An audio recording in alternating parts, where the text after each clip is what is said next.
இன்னொரு கொடுமை என்ன தெரியுமா? இந்த ஆட்சியில அமைச்சர்கள் வந்திருக்கிறாங்கல்ல, நியமிக்கப்பட்டிருக்கிறாங்கல்ல, எந்த அமைச்சருக்கு எந்த துறைன்னு அமைச்சருக்கு தெரியல. ஒரு அமைச்சர்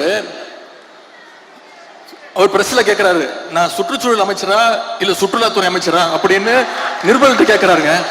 இந்த மாதிரி ஒரு கேடு கெட்ட ஆட்சி எங்க பாத்திருக்கீங்களா? அமைச்சருக்கு தெரியல என்ன பொறுப்புன்னு, எந்த இலாக்கான்னு தெரியல.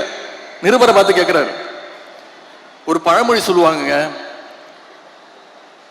ஒரு கோமாளி அரண்மனைக்கு போறதாலேயே அவன் அரசன் ஆயிட மாட்டான்.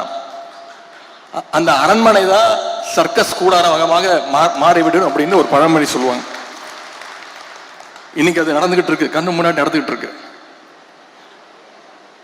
ஆனா ஒரு கோமாளி இல்ல, எல்லாமே கோமாளி.